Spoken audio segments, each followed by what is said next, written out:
بسم اللہ الرحمن الرحیم، محمد عتیق گوندل اور آج ایک پھر لیٹسٹ پراپرٹی ویڈیو کے ساتھ آپ کی خدمت میں حاضر ہوں۔ معزز ناظرین، پارک ویو سٹی کے حوالے سے آپ ڈیفرنٹ قسم کی دوسرا دن ہے ڈسکشن سن رہے ہوں گے، تو پارک ویو سٹی کے حوالے سے میں آپ کو یہ بتاتا چلوں کہ پارک ویو سٹی نے فیز 2 جو ہے وہ لانچ کرنے کا جو ہے وہ ارادہ کیا ہے۔ ابھی پراپرلی طور پہ اس کی لوکیشن اور آفیشلی طور پہ اس کی لانچنگ تو نہیں کی گئی، لیکن اس کے حوالے سے کچھ آپ کو فیز 1 کے حوالے سے انفارمیشن دیتا چلوں کہ پارک ویو سٹی کی فیز 1 کی اگر ہم بات کریں تو وہ 50-50 جو ہے وہ اس کی سکسیس دیکھنے میں نظر آتی ہے۔ اگر ہم اس کی کامیابی کی بات کریں تو پارک ویو سٹی نے جو ہے وہ ڈاؤن ٹاؤن کمرشل جو ہے وہ بنایا، وہ اپنی مثال آپ رکھتا ہے پاکستان کے اندر، اور انہوں نے جو واٹر فاؤنٹین جو دی ہے، اس میں کوئی شک نہیں کہ یہ ایک ٹورسٹ پوائنٹ آف ویو سے اور اسلام آباد کی بیوٹی کے حوالے سے ایک بہت بڑا اقدام ہے، جس کو جو ہے وہ ہم خوش آئند قرار دیتے ہیں اور اس کی انتظامیہ کو جو ہم مبارکباد بھی پیش کرتے ہیں۔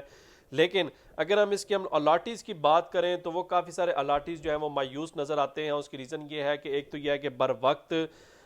جو ہے وہ اس کی پوزیشن نہیں دی جا رہی، اور اس کی پوزیشن جو ہے وہ بر وقت انسٹالمنٹ ادا کرنے کے باوجود لوگوں کو پریشانی کا سامنا کرنا پڑ رہا ہے۔ اس میں کافی سارے ان کے بلاکس جو ہیں وہ ان کے جو ہے وہ دیر کا شکار ہیں۔ اس حوالے سے لوگوں کے اندر کافی سارے جو ہے وہ شکوک و شبہات جو ہے وہ فیل کیے جاتے ہیں فیز 1 کے حوالے سے۔ اچھا، پھر اس کے علاوہ اگر ہم ایک اور کامیابی کی بات کریں تو اس کے جو چیئرمین ہیں علیم خان صاحب، یہ ایک بہت بڑی کامیابی ہے کہ وہ باقاعدہ طور پہ حکومت کا حصہ بن چکے ہیں۔ منسٹری ان کو جو ہے وہ دی گئی ہے، یہی وجہ ہے کہ اب اس کے اندر ان کا بزنس جو ہے وہ گرو کرتے ہوئے نظر آتا ہے، جس وجہ سے ہم یہ کہہ سکتے ہیں کہ پارک ویو سٹی آنے والے ٹائم پہ جو ہے وہ بہتری کی طرف جائے گا۔ پھر اس کے بعد اگر ہم فیز 2 کی بات کریں تو فیز 2 جو ہے وہ رواد کی طرف جو ہے وہ لانچ کیا جا رہا ہے، اور فیز 2 رواد کے اندر ایک بہت بڑی لینڈ تھی سیفرون سٹی کی، جو کہ یہ کہا جا رہا ہے کہ شاید وہ پرچیز جو ہے وہ لینڈ جو ہے وہ پارک ویو سٹی نے پرچیز کیا ہے۔ تو سیفرون سٹی کے حوالے سے میں آپ کو یہ بتاتا چلوں کہ سیفرون سٹی خود ایک بہت بڑا سٹیبل ہاؤسنگ پروجیکٹ ہے، اور ڈے فرسٹ سے وہ اپنی لینڈ جو ہے وہ 5 سے 7 کلومیٹر تک وہ اپنی لینڈ وزٹ کرواتے ہیں، جو کہ اس سے پہلے میں نے پروجیکٹس پہ یہ چیز نہیں دیکھی تھی۔ تو روات کے اندر ایک بہت بڑا پیس آف لینڈ جو ہے وہ سیفرون سٹی کے پاس ہے، اور سیفرون سٹی کے جو آنرز ہیں ملک طارق صاحب، وہ ماشاءاللہ خود سے ایک بہت بڑے ایک سٹیبل بزنس پرسنالٹی ہیں، بزنس فیملی ہے، تو ان کو اس قسم کی کوئی لالچ نہیں ہے کہ وہ اپنا پروجیکٹ کسی اور کے حوالے کریں، کیونکہ وہ اپنا ایک پی آر بنانا چاہتے ہیں، وہ اپنی ایک شخصیت کو جو ہے وہ بزنس پوائنٹ آف ویو سے لوگوں کے سامنے لانا چاہتے ہیں۔ تو اس لیے سیفرون سٹی، مجھے نہیں لگتا کہ سیفرون سٹی نے یہ لینڈ ان کو دینے کی پیشکش بھی کی ہوگی۔ تو سیفرون سٹی خود اپنے حد تک برقرار ہے، اور وہ ڈیولپمنٹ کے حوالے سے بڑی سپیڈلی وہاں پہ ڈیولپمنٹ جاری ہے۔ آپ کسی بھی وقت وزٹ کریں، آپ کو وہاں پہ مشینری کام کرتے ہوئے جو ہے وہ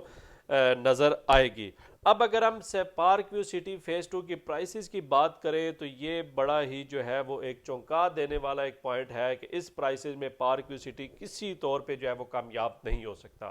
چاہے آپ نے فیز 1 میں جو کچھ بھی کیا ہے وہ اپنی جگہ برقرار ہے، لیکن فیز 2 کی جو لوکیشن ہے اس لوکیشن کے اوپر یہ پرائسز شوٹ نہیں کرتی۔ تو یہ میری ایک سجیشن ہے مینجمنٹ کے لیے کہ پرائسز کے اوپر لازماً ملزوم جو ہے وہ نظر ثانی کریں۔ وہاں پہ آلریڈی جو ہے وہ 25 سے 30 لاکھ روپے کی رینج میں سیفرون سٹی اور اس طرح کے ایک دو اور پروجیکٹس جو ہیں وہ آلریڈی ڈیلیور کر رہے ہیں، اور وہ بھی اپنی نوعیت کے ڈیفرنٹ پروجیکٹس ہیں، اچھے بڑے میگا پروجیکٹس ہیں۔ تو پرائسز کے اوپر جو ہے وہ آنے والے ٹائم پہ جو ہے وہ ڈیلر حضرات کو یا کلائنٹ کو پریشانی کا سامنا کرنا پڑے گا۔ تیسری کلائنٹس کے حوالے سے میں ایک چیز آپ کو کلیئر کر دوں کہ آپ اگر as a investment point of view سے لے رہے ہیں، یا اگر آپ گھر بنانے کے لیے لے رہے ہیں، تو پارک ویو سٹی جس لوکیشن کے اوپر آ رہا ہے، مجھے نہیں لگتا کہ وہ آنے والے وقت میں آپ کو فل فور اچھا منافع دے پائے گا، کیونکہ امیچیور پراپرٹی کی لسٹنگ میں وہ آتا ہے، کیونکہ وہ آؤٹ آف وے ہے، وہ شہر سے تھوڑا ہٹ کر کے ہے، اور 50 لاکھ روپے کی رینج میں آلریڈی رواد سے پہلے آپ کے پاس بہت اچھے اپرچونٹیز موجود ہیں۔ تو میرا یہ اندازہ ہے، آپ خود فیصلہ کر سکتے ہیں، آپ خود اس کو اسٹڈی کریں۔ جو بندے انویسٹمنٹ کرتے ہیں وہ ڈیفینیٹلی ورکنگ کر کے ہی انویسٹمنٹ کرتے ہیں۔ تو پارک ویو سٹی کے حوالے سے اس وقت جو انفارمیشن تھی وہ میں نے آپ کے ساتھ رکھی ہے۔ امید کرتا ہوں کہ آنے والے ٹائم پہ بھی آپ ہمارا چینل جو ہے وہ دیکھتے رہیں گے، ویوز کرتے رہیں گے، اور سبسکرائب بھی کریں گے۔ شکریہ۔